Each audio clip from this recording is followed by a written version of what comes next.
సహోదరి సహోదరులారా దైవబిడ్డలారా, క్రీస్తు సందేశం దివ్యవాణి టీవీ కార్యక్రమానికి స్వాగతం సుస్వాగతం.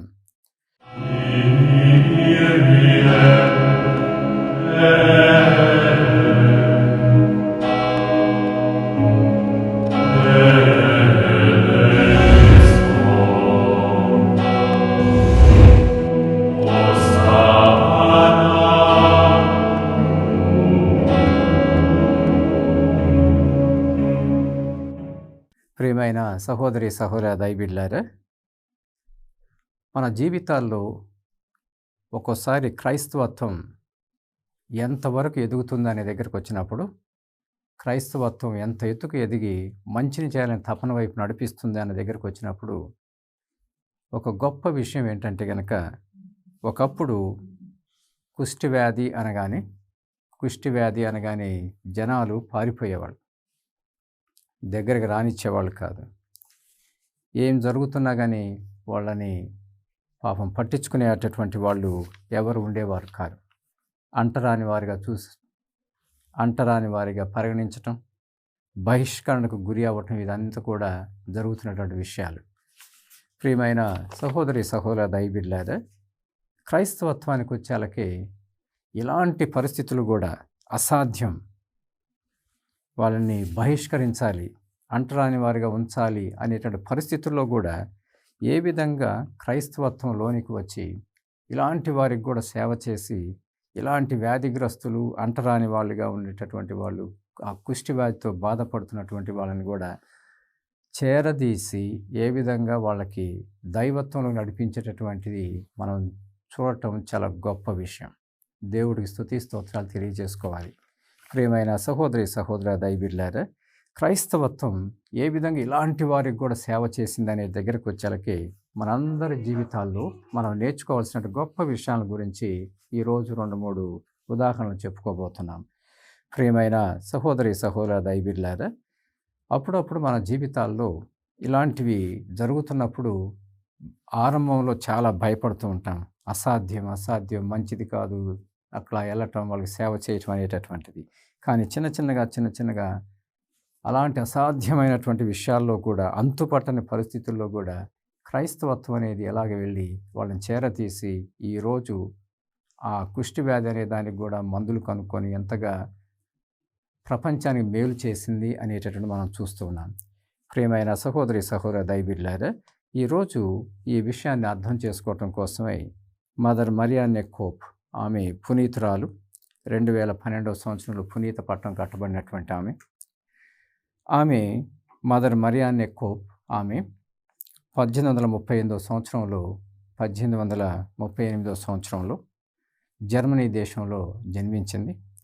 వాళ్ళ నాన్న వాళ్ళు అనేక పరిస్థితుల వలన అమెరికా దేశానికి వలస వచ్చారు.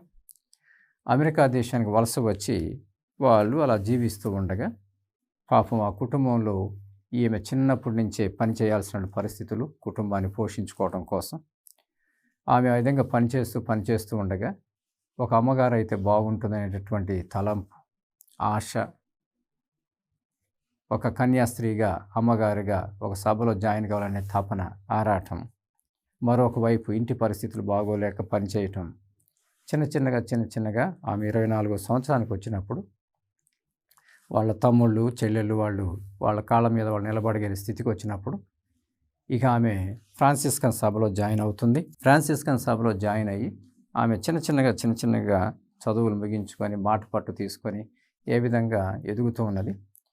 ఆ సమయంలో ఆమెలో అందరూ చూసినటువంటిది, ఆమె ఒక మంచి సుపీరియర్ క్వాలిటీస్ ఉన్నాయని, సుపీరియర్గా ఉండే క్వాలిటీస్ చాలా ఉన్నాయని రకరకాలుగా ఆమెను ఎన్నుకోవటం, టీచింగ్లో ఉన్నప్పుడు కూడా స్కూల్స్కి ఇన్ఛార్జ్. ఆ తర్వాత చిన్నగా ఆమె హాస్పిటల్స్ని పెట్టిస్తే బాగుంటుందని 2 హాస్పిటల్ కట్టించడం అమెరికా దేశంలో. వాటికి ఆమె ఒక మేనేజర్గా, అధికారిగా ఉండటం అనేటటువంటిది, ఇలాంటివన్నీ జరుగుతున్నట్టు రోజుల్లో ఆమెని చిన్నగా కాంగ్రిగేషన్కి అక్కడ యుఎస్ దేశంలో ఉన్నటువంటి మదర్ జనరల్గా ఎన్నుకోవడం జరుగుతుంది. ప్రియమైన సహోదరి సహోదర దైవబిడ్డలారా, ఆ రోజుల్లో ప్రియమైన సహోదరి సహోదరులారా, ఆఫ్రికా పలు ప్రాంతాల్లో కూడా వాళ్ళకి కనెక్షన్లు ఉండేటటువంటిది. ఆ రోజుల్లో హవాయి గవర్నమెంట్ నుంచి రిక్వెస్టింగ్ లెటర్ వస్తుంది. హవాయి ప్రాంతంలో చాలామంది వందల మంది, వేల మంది కుష్ఠరోగులు ఉన్నారు. కుష్ఠరోగాలతో బాధపడుతున్న వాళ్ళు ఉన్నారు. వాళ్ళకి సేవ చేయటానికి మీరు వస్తే బాగుంటుంది అనేటటువంటి ఉత్తరం వస్తుంది. హవాయి అనేటటువంటి ప్రాంతం నుంచి ఆ ఉత్తరం వస్తుంది. అందరూ కూడా ఆ లెటర్ చూసినటువంటి వాళ్ళు, అమ్మ బాబోయ్, వాళ్ళకి ఎలా సేవ చేస్తాం, ఏం సేవ చేస్తాం వాళ్ళకి అనేటటువంటి ఆలోచనలో పడ్డారు. కానీ ఈ మరియాన్ని, ఆమె మాత్రం ఇది దేవుడి యొక్క పిలుపు అని తీసుకుంటూ, ఇది దేవుడి యొక్క పిలుపు అనేటటువంటి ఆ మాట చెప్పి మనం అంకితం చేసుకుంటే బాగుంటుంది అనేటటువంటి ఆలోచనకు వచ్చింది. ఆ తర్వాత పేర్లు అడిగారు, ఎవరైనా వస్తారా అనేటటువంటిది. చిన్న చిన్నగా ఆమె ఒక 6గురిని తీసుకొని హవాయి ఐలాండ్ ప్రాంతానికి వెళ్తుంది. అక్కడ దాదాపు 8,000 మంది కుష్ఠరోగులు అక్కడ ఉన్నారు. 8,000 మంది కుష్ఠరోగులు అక్కడ ఉన్నారు. ప్రియమైన సహోదరి దైవబిడ్డలారా, ఆ ప్రాంతానికి వెళ్ళి చిన్నగా జరుగుతున్న విషయాలన్నింటినీ చూసి ఎలా సేవ చేయాలి వీళ్ళకి అనేటటువంటిది చిన్నగా ఆ రోజుల్లో ఉన్నటువంటి పరిస్థితులను బట్టి 1838, 1918 ఆ ప్రాంతంలో ఉన్నటువంటి పరిస్థితులను బట్టి వాళ్ళని ఏ విధంగా జాగ్రత్తగా చూసుకోవాలి, వాళ్ళకి ఎలాంటి సదుపాయాలు ఇస్తే బాగుంటుంది, ఎలాంటి ఆరోగ్యకరమైనటువంటి మందులు ఇస్తే బాగుంటుంది అనేటటువంటి విషయాల్లో జాగ్రత్తలు తీసుకుంటూ సేవ చేయటం మొదలుపెట్టారు. ప్రియమైన సహోదరి దైవబిడ్డలారా, ఆ రోజుల్లో ఆ పేషెంట్స్, కుష్ఠవ్యాధితో బాధపడుతున్నవారు, వీరిలో ఉన్నటువంటి ప్రేమ, ఆప్యాయత, అనురాగాలను చూసి ఎప్పుడు చూసినా కానీ చీపో అనేటటువంటి ఆ పరిస్థితుల్లో వీళ్ళు ఎంత ప్రేమతోటి, చిరునవ్వుతోటి, ఆప్యాయంగా వచ్చి అనురాగంతో ఎలా పలకరిస్తారు, ఎలాగ వాళ్ళ పుండ్లని కడగటంలో కానివ్వండి, ఇట్లాంటి విషయాల్లో ఎలాగా ఆ ప్రేమను కనబరుస్తారనేది చూసి నిజంగా వాళ్ళు దేవుడు పంపినటువంటి దేవదూతలన్నంతగా వాళ్ళ వైపు చూస్తూ ఉన్నారు. ప్రియమైన సహోదరి దైవబిడ్డలారా, ఆమె అలాంటి సేవలో ఉండి ఎంతగానో ఆ రోజులు అనుకునేవాళ్ళు చాలామంది, అలాంటి సేవ చేసేవాళ్ళకి తప్పకుండా కుష్ఠవ్యాధి వస్తుందనేటటువంటిది చాలాసార్లు జరిగినటువంటి విషయాలు కూడా అవి. ఈమె మాత్రం ఏ విధంగా ఆ కుష్ఠవ్యాధి రాకుండానే అంత గొప్ప సేవ చేసి దాని దగ్గరికి వచ్చేళ్ళకి ఇది ఒక గొప్ప అద్భుతం అని ఆ పేషెంట్లు కానీ అక్కడ ఉన్నటువంటి పనిచేస్తున్న వాళ్ళందరూ కూడా అంటూ ఉంటారు. ఆమెకి ఏ విధంగా కుష్ఠవ్యాధి రాకుండా ఎంత సేవ చేసింది అనేటటువంటిది. ప్రియమైన సహోదరి దైవబిడ్డలారా, ఈరోజు ఆమె ఊరకనే ఏదో వచ్చి సేవ చేసి అదే కాదు, పవిత్రంగా ఎదగటం కూడా నేర్చుకున్నది. చిన్నగా ఆమె వృద్ధురాలు అవుతున్నది. ఆమె 1918వ సంవత్సరంలో మరణించింది. అప్పటికే ఆమె ఒక పునీతురాలు అనేటటువంటిది పేరు వచ్చేసింది. ఆమె బతికినప్పుడు ఇలాంటి అద్భుతాలు జరిగినాయని, చనిపోయిన తర్వాత కూడా ఎన్నో అద్భుతాలు చేసింది అనేటటువంటిది చెప్తూ ఉంటారు. ఈరోజు ప్రియమైన సహోదరి దైవబిడ్డలారా, అసాధ్యం, ఇలాంటి పరిస్థితులు మనం ఏం చేయలేము, ఇలాంటి అంతుపట్టిన పరిస్థితులు, అమ్మో అక్కడికి వెళ్తే ఏం జరుగుతుందో అనేటటువంటి సందేహాలతో ఉన్నటువంటి ఆ పరిస్థితుల్లో కూడా ఆమె ఏ విధంగా ఆ కుష్ఠవ్యాధి వాళ్ళ మధ్యకి వెళ్ళి, అసాధ్యమైన దగ్గరికి వెళ్ళి అద్భుతకరమైనటువంటి జీవితాన్ని చూపించడం మొదలుపెట్టింది అనేది చూస్తున్నాం. ప్రియమైన సహోదరి దైవబిడ్డలారా, అది 2వ రాజుల గ్రంథం 5వ అధ్యాయము, 2వ రాజుల గ్రంథం 5వ అధ్యాయంలో చదువుతున్నాం. 2వ వచనం. ఒకమారు సిరియన్లు ఇజ్రాయెల్ దేశం మీద దాడి చేసి వారి బాలికను ఒకరిని చెనగోరి, ఒక బాలికను వారు చెరగొనిరి.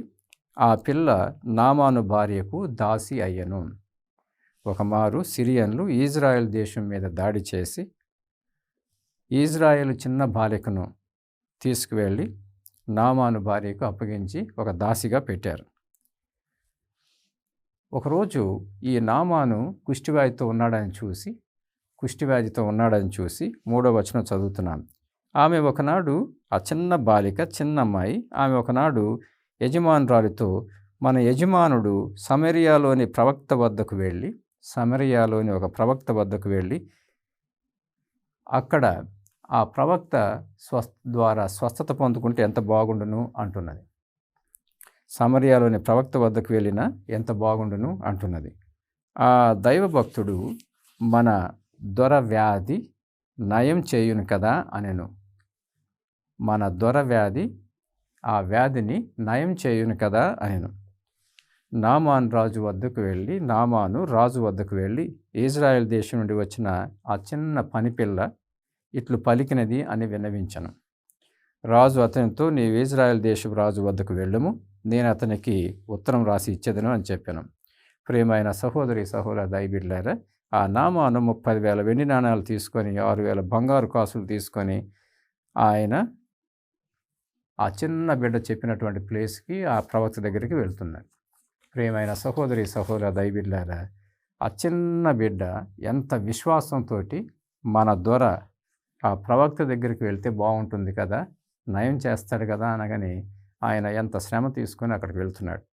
ఈరోజు ఒక చిన్న బిడ్డ అంత విశ్వాసంతో చెప్పింది, వాళ్ళు నమ్మి ఎట్లాగ స్వస్థత పొందుకున్నాడు అనేది మనం చూస్తున్నాం. 2వ రాజుగ్రంథం 5వ అధ్యాయం 14వ వచనంలో, ఆ మాటలు ఆలించి నామాను యోర్దాను నదికి వెళ్ళెను. ప్రవక్త ఆదేశించినట్లే నదిలో 7 సార్లు మునిగి స్నానం చేసెను. వెంటనే అతని శరీరం శుద్ధి పొంది చిన్న బిడ్డ దేహం వలె అయ్యను అంటున్నాడు. ప్రియమైన సహోదరి దైవబిడ్డలారా, ఈరోజు ఆ సంఘటన ఒక చిన్న బిడ్డ ఎంత విశ్వాసంతో నామాను సైన్యాధిపతికి ఆ మాట చెప్పటం, ఆయన అక్కడికి వెళ్ళటం, అలాగ స్వస్థత పొందుకోవడం జరుగుతున్నది. ఈ రోజుల్లో మనం బతికున్న రోజుల్లో ఆమె ఏ విధంగా సిస్టర్ మరియాన్నే కోపు గవర్నమెంట్ ఒక లేఖ రాసి, ఇక్కడ 100 మంది 1000 మంది కుష్టి వ్యాధి పొందుకున్న వాళ్ళు ఉన్నారు, సేవ చేస్తే బాగుంటుంది అనేటటువంటిది లెటర్ రాసి పంపిస్తే, ఈమె మదర్ జనరల్గా ఉండి మరియాన్నే కోపు మదర్ జనరల్గా ఉండి వీళ్ళకి చెప్పడం కాదు, నువ్వు వెళ్తావు కాదు, ఇది దేవుడి యొక్క పిలుపు అని ఆమె తీసుకొని మదర్ జనరల్ అనేటటువంటి ఆ పదవికి కూడా ఆమె ఒక స్వస్తి చెప్పి ఎలా వాళ్ళకి సేవ చేయడానికి వెళ్తుంది అనేది మనం చూస్తున్నాం. ఏ విధంగా వాళ్ళకి సేవ చేయడానికి వెళ్తుంది అనేది మనం చూస్తున్నాం. ప్రియమైన సహోదరులారా, కొన్ని నిమిషాలు, కొన్ని క్షణాలు విరామం తీసుకుందాం.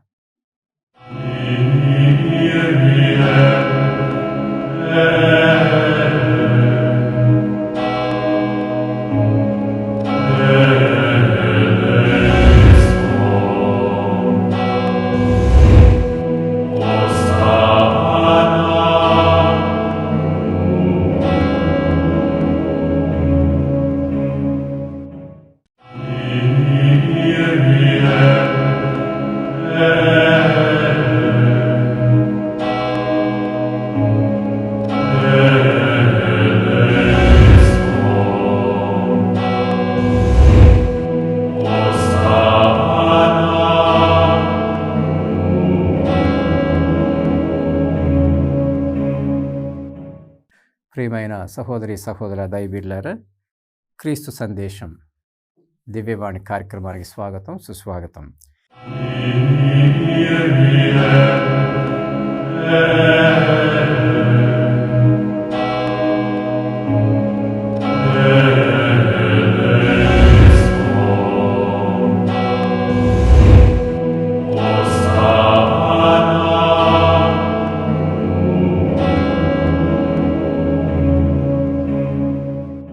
ప్రియమైన సహోదర దైవబిడ్డలారా, ఈరోజు మనం అందరం కూడా 2 గొప్ప విషయాల గురించి మాట్లాడుకుంటున్నాం.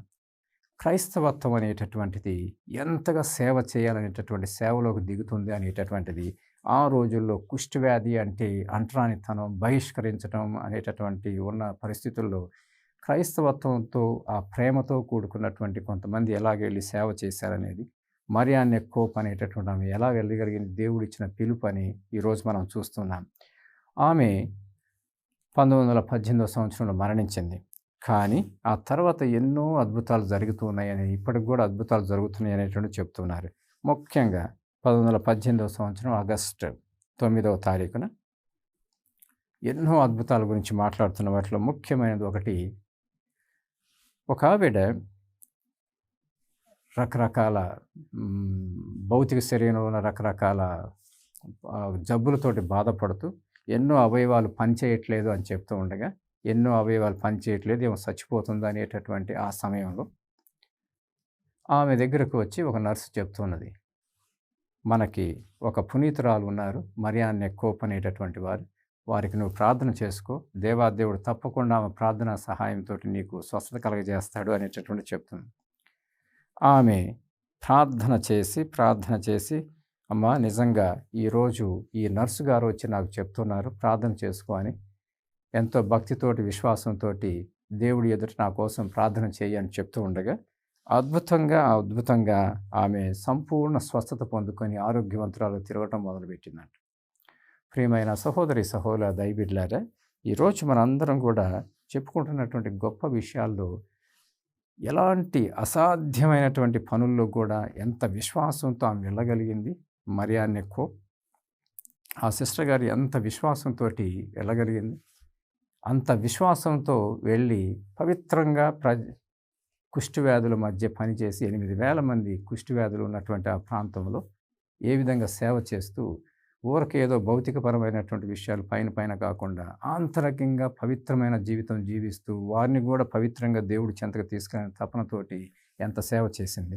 ప్రియమైన సహోదర దైవబిడ్డలారా, అందుకే ఈరోజు మనము లూకా శుభవార్త 17వ అధ్యాయము 11వ వచనం చదువుతున్నాం. లూకా శుభవార్త 17వ అధ్యాయం 11వ వచనంలో, యేసు సమరయ గలిలయ ప్రాంతం మీదుగా యెరూషలేమునకు పోవుచుండెను. ఒక గ్రామమును అడుగు పెట్టగా 10 మంది కుష్ఠరోగులు ఆయనకు ఎదురై వారు దూరమున నిలబడి, ఓ యేసు ప్రభు, మమ్ము కనికరింపుము అని కేకలు పెట్టిరి. యేసు వారిని చూచి, మీరు వెళ్ళి అర్చకులు కనిపింపుడు అని చెప్పాను. వారు మార్గ మధ్యమనే శుద్ధి పొందిరి అంటున్నాడు. ప్రియమైన సహోదర దైవబిడ్డలారా, యేసుక్రీస్తు ప్రభువులో ఎంత కరుణ, జాలి, ప్రేమ. వెళ్ళండి ప్రధాన అర్చకులు కనపడండి అని చెప్పగానే వాళ్ళు వెళ్తూ ఉండగానే దారిలో ఎలా స్వస్థత పొందుకున్నారు. ఆ తర్వాత వారిలో ఒకడు తాను స్వస్థతగుటను గమనించి ఎలుగెత్తి దేవుని స్తుతిస్తూ తిరిగి వచ్చి యేసు పాదముల వద్ద సాగిలపడి కృతజ్ఞత తెలిపెను అంటున్నాడు. ప్రియమైన సహోదరులారా, ఆ 10 మంది శుద్ధులు కాలేదా అని ప్రభు అడుగుతూనే, ఆ శుద్ధి పొందుకున్న వాడిని వెళ్ళు, తిరిగి వచ్చి దేవుని స్తుతించువాడు ఈ విదేశీయుడు ఒక్కడేనా అంటూ పిదప యేసు అతనితో, నీ విశ్వాసము నిన్ను ఎంతగా స్వస్థపరిచిందో అంటూ ఆయన దీవించి పంపిస్తున్నాడు. ప్రియమైన సహోదర దైవబిడ్డలారా, ఈరోజు మనం అందరం కూడా కుష్ఠవ్యాధులు అసాధ్యము అమ్మో అనేటటువంటి ఆ పరిస్థితుల్లో ఎంతమంది సేవకులు ఈరోజు క్రైస్తవత్వంలో ఉండి సేవ చేసి ఎంతమందిని స్వస్థత కలిగేటట్లు చేశారనేది ఈరోజు జనాలు చెప్తున్నది ఏంటి అంటే కనుక 8,000 మంది కుష్ఠరోగులు ఉన్న ఆ ప్రాంతంలో ఈ రోజుల్లో ఒకరో ఇద్దరో కనపడుతున్నారు అక్కడ అంటారు. అలాంటి కుష్ఠవ్యాధి ఎలాగా మనలో నుంచి వెళ్ళిపోయిందనే దగ్గరకు వచ్చేళ్ళకి ఎంతమంది నిజమైనటువంటి ఆ కరుణ, ప్రేమ, జాలి చూపిస్తున్న ఆ యేసుక్రీస్తు ప్రభువును వెంబడించి సేవ చేశారన్న దగ్గర ఈరోజు మరీ ముఖ్యంగా మనము మరియాన్నె కోప్ గారి గురించి 2 మాటలు చెప్పుకుంటున్నాం. ప్రియమైన సహోదర దైవబిడ్డలారా, ఈరోజు ఈ విషయాల గురించి మాట్లాడుతూ ఉండగా ఆశాజనక ఆలోచనలతో మన క్రైస్తవత్వము బైబిల్లో ఉన్నటువంటి ఆ కరుణ, ప్రేమ, జాలిని ఎలా చూపిస్తున్నారు. గౌరవంగా వాళ్ళు కూడా ఉండేటట్లుగా ఎలాంటి స్తోమతను కలిగిస్తున్నారు అనేటటువంటి దగ్గర ఈరోజు మనం అందరం కూడా దేవాదేవుని స్తుతిస్తూ ఆరాధించాలి. ఆ హవాయి ప్రాంతంలో ఈ రోజుల్లో 17 మందికి ఈరోజు మరీ ముఖ్యంగా ఒకరో ఇద్దరో ఉన్నారు అంతే అని చెప్పడం జరుగుతుంది. ప్రియమైన సహోదరులారా, యేసుక్రీస్తు ప్రభు ఇందాక నువ్వు ఒక్కడమేనా దేవుడికి కృతజ్ఞత తెలుపుకోవడానికి వచ్చింది అనేటటువంటి ఆ విషయాన్ని గురించి మాట్లాడుతూ ఉండగా ఒక గొప్ప విషయం మన భారతదేశంలో జరిగినటువంటి విషయం. ఆ థ్యాంక్స్ గివింగ్, దేవుడికి స్తుతి స్తోత్రాలు చెప్పడం అంటే ఏంటి అనే దగ్గరికి వచ్చేళ్ళకి ఒకరోజు ఒక అధికారి ట్రైన్లో వెళ్తున్నాడు. రైలు బండిలో వెళ్తూ ఉండగా ఆయన రైల్వే స్టేషన్ వచ్చినప్పుడు ఆకలితో ఉండగా బయటికి వెళ్ళి ఒక ప్యాకెట్ భోజనం తెచ్చుకొని తినటానికి సిద్ధమయ్యి టాయిలెట్ దగ్గరికి వెళ్ళి తినటం మొదలుపెట్టాడు. ఆయన దాదాపుగా సగం పైన తిన్నాడు. అప్పుడు కొద్దిగా అటు ఇటు చూశాడు. చూడగానే ఆ పక్కనే ఒక ఆయన ఎంతో ఆశతోటి ఈయన వైపు చూస్తూ ఉన్నాడు. ఆశతోటి చూస్తూ ఉండగా ఆయన చూసి పాపం ఈయన కనికరం అనిపించి, "తీసుకో కొద్దిగా భోజనం చెయ్యి" అన్నాడు. ఆయన దాంట్లో మిగిలిందంట, "సారీ ఇది వెంగిలి మెతుకులు, కావాలంటే కొద్దిగా తీసుకోండి" అని చెప్తూ ఉండగా ఆయన వైపు చూసి, "కాదు కాదు నాకొద్దు, నేను అన్నం గురించి చూడట్లేదు. నీ చొక్కా పైన నీ చొక్కా జేబుకి ఒక సిలువ ఉన్నది చూసావా? ఒక సిలువ ఉన్నది చూసావా? ఆ సిలువను నాకిస్తావా" అని అడుగుతున్నాడు. "ఆ సిలువను నాకు కానుకగా ఇస్తావా" అని అడుగుతున్నాడు. ఆయన విచిత్రపోయాడు. ఎంతో ఆశతో చూస్తున్నాడు. ఆకలితో ఉన్నాడు. అయినా కానీ ఆయన, "అన్నం కాదు నాకు కావాల్సింది, ఆ సిలువనిస్తావా" అని అడుగుతున్నాడంట. సిలువనిస్తావా అని అడుగుతూ ఉండగా ఆయన సరే అని ఈయన భోజనం ముగించుకొని చెయ్యి కడిగేసుకొని ఆ సిలువను తీసి ఆయన చేతిలో పెడుతూ, "ఎందుకు అడుగుతున్నావు ఇట్లాగా" అన్నాడంట. "ఎందుకు అడుగుతున్నావు ఇట్లాగా" అని అంటే ఆయన నవ్వుతూ అంటున్నాడు, "ఒకప్పుడు నాకు కుష్ఠవ్యాధి ఉన్నది. ఒకప్పుడు నాకు కుష్ఠవ్యాధి ఉన్నది. క్రైస్తవత్వంలో ఉన్న మఠకన్యలు నన్ను చేరతీసి నన్ను ఆదుకొని ఈరోజు కుష్ఠవ్యాధి లేదు అన్నట్లుగా ఉన్నది నాకు. కుష్ఠవ్యాధి లేదు అన్నట్లుగా ఉన్నది. ఏదో చిన్నగా అక్కడక్కడ కొద్దిగా ముడతలు పడ్డాయి నా చేతులు. అంతేగాని నాలో ఈ కుష్ఠవ్యాధి పోయింది. వాళ్ళు ఎన్ని మందులు ఇచ్చారు, ఎంత ప్రేమ ఆప్యాయతలు నన్ను చూసుకున్నారు. ఆ రోజుల్లో నేను గొప్పగా వేరే విధంగా ఆలోచన చేయలేదు. కానీ ఇప్పుడు నాకు అనిపిస్తుంది ఏంటో తెలుసా? ఆ యేసుక్రీస్తు ప్రభువుకి నేను ఎలా స్తుతి స్తోత్రాలు చెప్పుకోవాలి.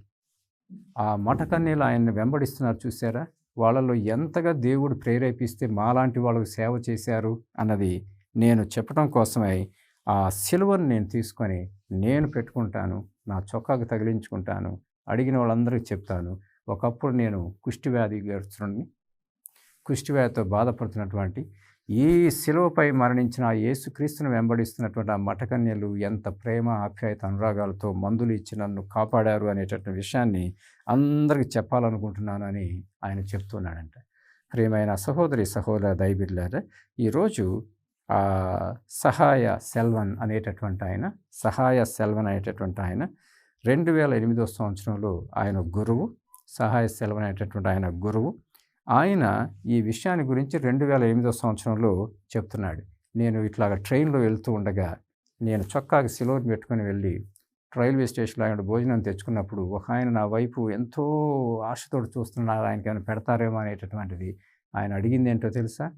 ఆహారం కాదు, సిలువను అడుగుతున్నాడు. ఎందుకంటే యేసుక్రీస్తు ప్రభువుని వెంబడిస్తున్నటువంటి ఆ మఠకన్యలు ఆయనకి చేసినటువంటి సేవను తలుచుకుంటూ యేసుక్రీస్తు ప్రభువుకి ఆ మఠకన్యలకి కృతజ్ఞతలు తెలియజేసుకునే తపనతోటి ఆయన ఉన్నాడు చూసారా" అంటూ ఆయన 2008 సంవత్సరంలో ఫాదర్ సెల్వన్ ఈ విషయాన్ని గొప్పగా చెప్తున్నాడు. ఈరోజు ప్రియమైన సహోదరి, సహోదర దైవబిడ్డలారా, మనం అందరం కలిసి ఆ దేవాదేవునికి స్తుతి స్తోత్రాలు తెలియజేసుకోవాలి. ఎందుకంటే గనక క్రైస్తవత్వం అంటే ఆశాజనకమైనటువంటి ఆలోచనతోటి అసాధ్యము అనేటటువంటి పరిస్థితుల్లో కూడా, ఇక ఇంపాసిబుల్ అనేట పరిస్థితుల్లో కూడా, అమ్మో అనేటటువంటి పరిస్థితుల్లో కూడా ఎంతగా తమను తాము తగ్గించుకొని యేసుక్రీస్తుని వెంబడిస్తూ ఇలాంటి సేవ చేశారనేది మనం చూడటంలో చాలా చాలా విషయాలు మనం చెప్పుకోవచ్చు. ఈరోజు దేవాదేవుడు మనందరినీ కోరుకునేది ఉన్నది అంటే గనక, సహాయాన్ని కోరేటటువంటి వాళ్ళు రకరకాలుగా ఉంటారు. ఈరోజు కుష్టి వ్యాధిగ్రస్తులు ఎక్కడో దూరంగా ఉండాల్సినటువంటి యేసుక్రీస్తు ప్రభువుకి దూరంగా నిలబడి, "అయ్యా మా మీద కరుణ చూపించు" అంటే ఎంత కరుణ చూపించాడు. అలాంటి కరుణను, ప్రేమను మనం ఎన్నో రూపాల్లో చూపిస్తూ ఉండగా, దేవాది దేవుడు మనల్ని అంత గొప్పగా ఎదిగించేటటువంటి అనుగ్రహాలను మన పైన కుమ్మరిస్తున్నాడనేటువంటిది కూడా వాస్తవం. అందుకే ప్రియమైన సహోదరి, సహోదర దైవబిడ్డలారా, ఈరోజు ఈ కృతజ్ఞతా భావాలను అందుకుంటున్నప్పుడు రక్షణ పొందుకున్నటువంటి వారు, స్వస్థతలు పొందుకున్నటువంటి వాళ్ళు, దేవుడి యొక్క ప్రేమను చవిచూసినటువంటి ఇట్లాంటి వ్యాధిగ్రస్తులందరూ కూడా కృతజ్ఞతా భావంతోటి ఎంతగా సహాయ సెలవుని ఎంత గొప్పగా చెప్తున్నాడు ఆ విషయాన్ని గురించి. అందుకే కీర్తన గ్రంథం 104వ కీర్తన 1వ వచనంలో చదువుతున్నాం. కీర్తన గ్రంథం 104వ కీర్తన 1వ వచనంలో, "కృతజ్ఞతాస్తుతులతో ఆయన మందిర ద్వారమున ప్రవేశింపుడు. కృతజ్ఞతాస్తుతులతో ఆయన మందిర ద్వారమున ప్రవేశింపుడు. స్తుతిగీతములతో దేవాలయ ఆవరణలో అడిగిడుడు. ఆయనకు వందనములు అర్పింపుడు. ఆయన నామమును కీర్తింపుడు." ప్రభువు మంచివాడు, ఆయన స్థిరమైన ప్రేమ శాశ్వతమైనది అంటూ ఎంత గొప్పగా ఆ విషయాల గురించి మాట్లాడుతున్నాడు. ఎందుకు మనం అంత కృతజ్ఞతాభావంతో దేవుడి చెంతకు వెళ్ళాలి అనే దగ్గరకు వచ్చినప్పుడు ఆయనకు వందనములు అర్పింపడం, ఆయన నామమును కీర్తింపడం. ప్రభువు 5వ వచనం చదువుతున్నాం, కీర్తన 104 5వ వచనంలో, ప్రభువు మంచివాడు, ఆయన స్థిరమైన ప్రేమ శాశ్వతమైనది. విశ్వదాత్రి ప్రభువునకు జయకొట్టుము అంటూ సంతోషంతో ప్రభువును పూజింపుము అంటున్నాడు. సంతోషంతో ప్రభువుని పూజింపుము అంటున్నాడు. ఆనంద గీతంలో ఆయన సన్నిధికి రండి అంటున్నాడు. ఈరోజు ఎంతోమంది ఆయన సన్నిధికి వచ్చి ఆయన వరాలను పొందుకొని, కృపావరాలను పొందుకొని ఎంతగా జీవితంలో ఇతరులకు సేవ చేస్తున్నారనేది మనం చూస్తున్నాం. ఇతరులకు సేవ చేస్తున్నారనేటటువంటిది ఈ రోజుల్లో క్రైస్తవత్వంలో ఉన్నటువంటి బిడ్డలు, ఆ నిజమైనటువంటి దేవుడి యొక్క కరుణ ప్రేమను పొందుకున్నటువంటి వాళ్ళు ఎన్ని రకాలైన సేవలు చేస్తున్నారు. ఈరోజు మనందరం ఆలోచన చేయవలసింది ఏంటో తెలుసా? ఈరోజు కీర్తన గ్రంథంలో చెప్తున్నట్లుగా కృతజ్ఞతాస్తుతులతో దేవుడి మందిర ద్వారంలో ప్రవేశించడం నేర్చుకుందాం. స్తుతి గీతములతో దేవాలయ ఆవరణలో అడుగు పెడదాం. ఆయనకు వందనములు అర్పించుదాం. ప్రభువు మంచివాడు, ఆయన ప్రేమ స్థిరమైన ప్రేమ, శాశ్వతమైన ప్రేమ. ఆ ప్రేమలోనికి వచ్చిన ప్రతి బిడ్డ కూడా పొరుగు వారికి సేవ అనే దగ్గర రకరకాలైన సేవ, ఇంపాసిబుల్, కుదరదు అన్నటువంటి చోట కూడా ఎలా సేవ చేసి పునీతులుగా పవిత్రులుగా ఎదిగారు. అలాంటి గొప్ప జీవితంలో మనం కూడా ఎదగాలని ప్రార్థన చేసుకుందాం. పిత, పుత్ర, పవిత్రాత్మ నామమున ఆమేన్.